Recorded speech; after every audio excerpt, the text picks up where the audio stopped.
Okay, so we're diving into some pretty heavy stuff today. Infidelity's tough enough on its own, but then you add in the whole revenge thing, revenge cheating, and, well, things get messy. Yeah, no doubt about it. It adds a whole other dimension of complexity to an already difficult situation. And that's really what we're going to be unpacking today with this book, Beyond Betrayal, taking a look at the why, the how, and the is it ever a good idea questions when it comes to revenge cheating. Yeah, and what I thought was really interesting right off the bat, the book's intro really frames revenge cheating as more than just like an emotional knee-jerk reaction. It's like it's got this deep psychological component too. It's true. Beyond Betrayal digs into this whole idea of reciprocity, this like fundamental human need for fairness and balance. So when infidelity happens, it's like it throws that balance way off, and it can trigger this almost primal urge to get even to restore that balance somehow. So it's not just about hurt feelings. It's more like this deep-seated need to right a wrong, even if it means causing more pain in the process. And the book goes into what kind of emotional cocktail actually pushes someone to take that step towards revenge cheating, right? Absolutely. They lay out all the usual suspects, the hurt, the anger, the feeling of betrayal. But then they go give it her and point out that sometimes low self-esteem is a huge factor. Like revenge cheating can become a way to feel desirable again, powerful after that hit to your ego. That's really interesting. I mean, it becomes less about the other person and more about trying to reclaim your own sense of worth. So does Beyond Betrayal suggest ways to deal with that insecurity, especially when the relationship's already been damaged by infidelity? They do, and a big theme throughout the book is communication, but not just any communication. They talk about this specific technique called mirroring. Basically, it's about reflecting back what your partner's saying to make sure you really get their feelings, their perspective. It's about making both people feel heard even when things are really rough.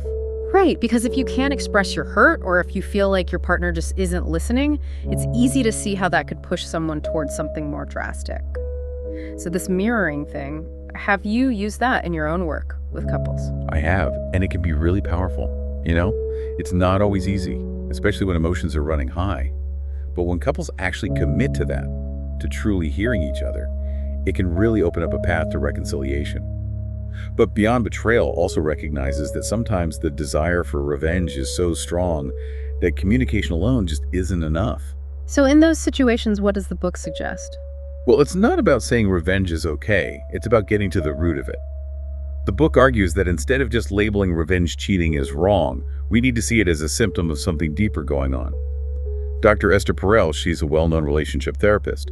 She's quoted in the book saying, "Revenge cheating is often a sign that something is broken, not just in the relationship, but within the individual as well." Yeah, that shift in perspective is huge. It moves away from judging and toward understanding, which feels a lot more helpful, especially if you're trying to help couples actually heal and move forward. So if someone's wrestling with the urge for revenge, what does Beyond Betrayal say they should do? They emphasize that the first step is just acknowledging the urge, and then really digging into the why. Why are you feeling this pull towards revenge? Is it really about wanting to inflict pain, or is it, like we talked about earlier, about trying to get back some sense of self? Dr. Sue Johnson, another expert they quote in the book, she adds that while the desire for revenge can be overwhelming, recognizing it as part of a destructive pattern is key to choosing a different path. It's about that self-awareness again, right? Recognizing the pattern and then being brave enough to break free from it. But let's be real, that's easier said than done. So does Beyond Betrayal give us any examples of people who've actually managed to do that? It does, and these stories are really powerful. One that stuck with me is Sarah's story. Her partner cheated, and she was devastated. I mean, the urge for revenge was definitely there. But instead of acting on it, she put her energy into therapy and self-care, really focusing on healing her own emotional wounds. That's amazing, right? It takes so much strength to step outside that cycle of pain and retaliation and choose a path of personal growth.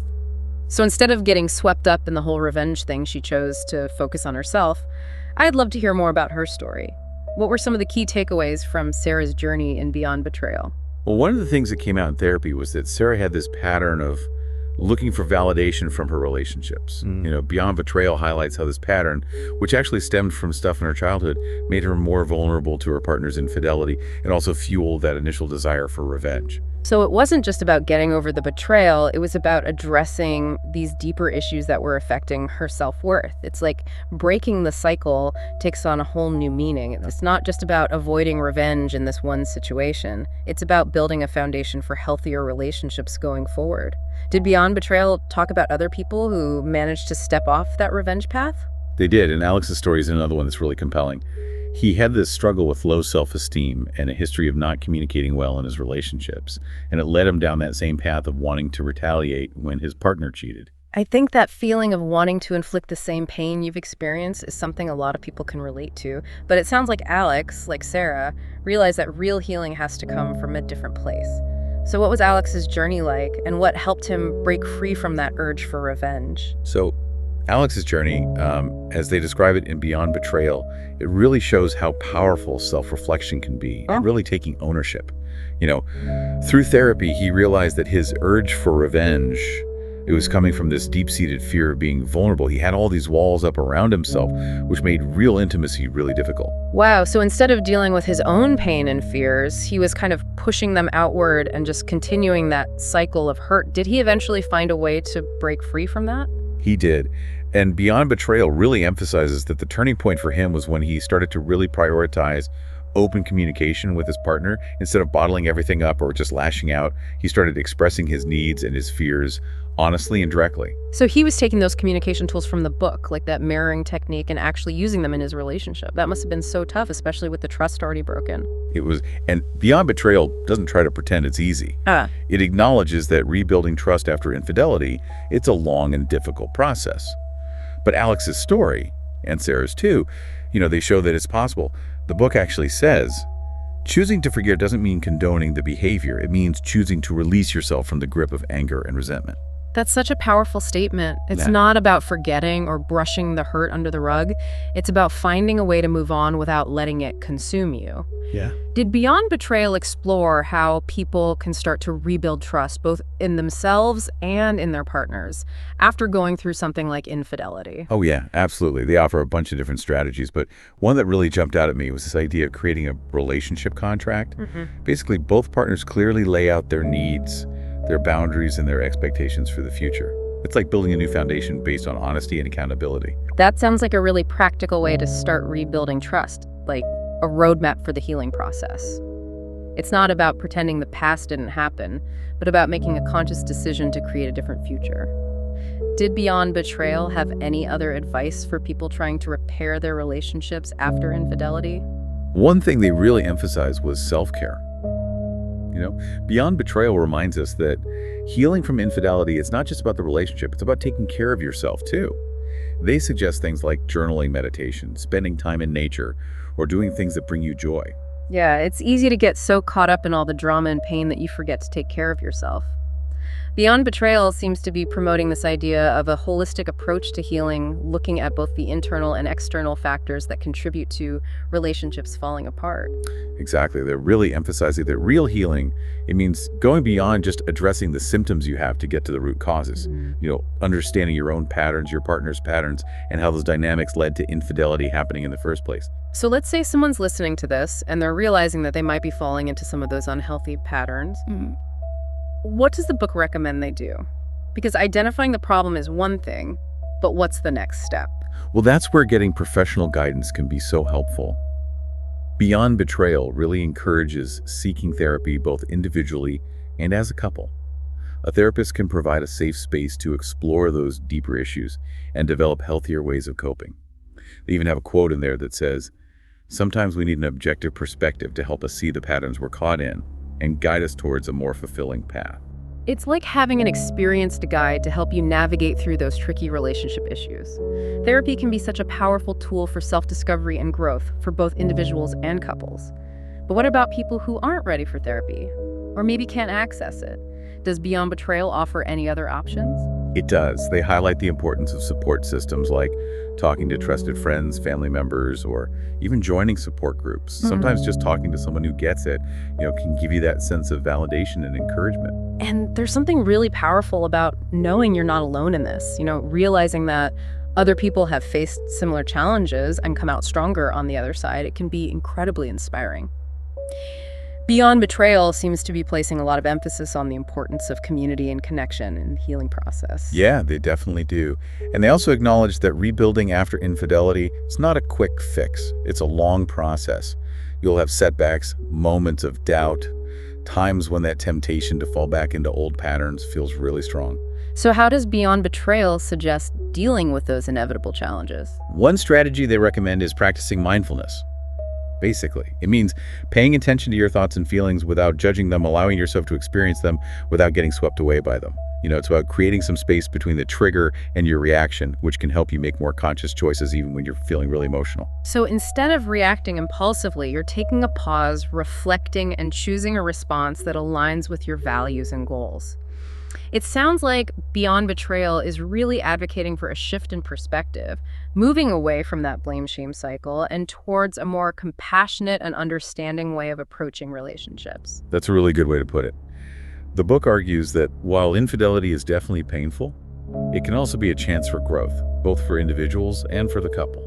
It's about taking those broken pieces and building something stronger, more resilient from them. But let's be real, not all relationships can be saved, even with the best intentions and effort. Does Beyond Betrayal acknowledge that? They do, absolutely. They emphasize that sometimes the healthiest choice is to walk away. If there's a pattern of abuse, manipulation, or just a lack of willingness to change, staying in the relationship can do more harm than good. They even quote a therapist in the book saying, "Sometimes the greatest act of self-love is choosing to walk away from a relationship that no longer serves you." That's such an important message. It's easy to get caught up in the idea of fighting for the relationship, but sometimes the most courageous and loving thing you can do is put your own well-being first. Considering all the insights and strategies we've talked about today, what do you think is the most important takeaway from Beyond Betrayal for people dealing with the aftermath of infidelity? I think the most powerful message is that healing is possible, but it takes a willingness to do the work, both within yourself and in the relationship. It's about facing those tough truths, embracing vulnerability, and committing to a path of growth, even when it's hard. It's about understanding that even when things feel really dark, there's always hope for a brighter future. And sometimes that brighter future might mean letting go of what's no longer serving you and making space for something new, something that aligns with your values and what you want in life. That's beautifully said. Beyond Betrayal reminds us that we have a choice in how we respond to the challenges life throws at us. We can either stay stuck in that cycle of pain or choose a path of healing and growth. And ultimately, that choice is what defines us. So we've really been digging into the whole revenge cheating thing, using Beyond Betrayal as our guide. And it's been quite a journey exploring the psychology, the emotions, and the potential ways to heal and move forward. And as we wrap up, I'm curious about the book's advice for people who want to build stronger, more resilient relationships. What really stood out to you? Well, one of the big things Beyond Betrayal stresses is the importance of building a strong sense of self. They argue that when you've got that solid foundation of self-worth and self-love, you're less likely to try and find validation in unhealthy ways, like through revenge cheating. Right, because if you're already feeling insecure or unfulfilled, it makes sense that those feelings would get even stronger after someone cheats on you, and you might be more tempted to retaliate or try to prove your worth through external means. So how do they suggest actually building that strong sense of self? They give a whole bunch of strategies, things like practicing self-compassion, setting healthy boundaries. They also talk about the importance of following your passions, doing things that bring you joy, and surrounding yourself with supportive people. So it's about nurturing your own well-being on different levels, right? Recognizing that self-care isn't selfish, it's actually crucial for building healthy relationships. But what about the relationship itself? What can couples do to create a dynamic that's less likely to lead to these kinds of breakdowns that can cause infidelity or revenge cheating? Beyond Betrayal has a whole chapter dedicated to communication. They really hammer home how important it is for building trust and intimacy. But it goes beyond just talking. They emphasize things like active listening, empathy, and using "I feel" statements to express your needs and feelings without blaming or attacking your partner. That reminds me of the mirroring technique we talked about earlier, where you reflect back what your partner's saying to make sure you're really getting them, it sounds like. Beyond Betrayal is suggesting a communication style that's both honest and compassionate, creating an environment where both partners feel heard and validated. Exactly. They're saying that when you create that kind of open and safe space for communication, you're less likely to get to a point where revenge cheating is even a thought. you know? It's about dealing with problems as they come up and fostering a dynamic of mutual respect and understanding. But of course, even in the healthiest relationships, you're going to have conflicts. So does Beyond Betrayal offer any guidance on how to navigate those disagreements in a constructive way? They do. One technique that stuck with me was this idea of using timeouts during those heated arguments. The book suggests that if things start to get out of hand, both partners agree to take a break, calm down, and then come back to the conversation when they're feeling more level-headed. That's a really good strategy. It's easy to get caught up in the moment and say things you don't mean. Taking a step back lets you gather your thoughts and approach the situation with a clearer head and with more compassion. It's about choosing to respond instead of just reacting. Which is something we've seen over and over again in Beyond Betrayal. It's about recognizing that we always have a choice in how we react to things, even when we're dealing with something as painful as infidelity. And sometimes the most empowering choice is to seek professional help. Beyond Betrayal really encourages therapy, both individually and as a couple, as a way to understand your patterns better, develop healthier coping mechanisms, and build a stronger, more resilient relationship. It's like having a guide to help you navigate all the complexities of relationships. Therapy can be such a safe and supportive space to work through those deeper issues, those past hurts that might be affecting your current dynamics. And for people who maybe aren't ready for therapy or don't have access to it, Beyond Betrayal suggests looking into other kinds of support, like joining a support group, talking to trusted friends or family members, or even just diving into self-help resources that resonate with you. It's about knowing that you don't have to go through this alone. There are resources out there, people who get it, and a community that's ready to support you. And in the end, that's really what Beyond Betrayal is all about. Offering hope, guidance, and a reminder that even when you've been betrayed, healing is possible. It's about choosing to move forward, not as a victim, but as someone who's capable of creating relationships that are built on trust, respect, and real connection. Well, this has been a really insightful deep dive into the whole revenge cheating thing, and I think we've uncovered some valuable insights for anyone who wants to build stronger, healthier relationships, whether they've experienced infidelity or not. And if you're curious to learn more, I definitely recommend checking out Beyond Betrayal. It's full of even more great advice strategies and real-life stories that offer hope and inspiration for anyone navigating the ups and downs of relationships. So until next time, keep exploring, keep learning, and keep diving deep.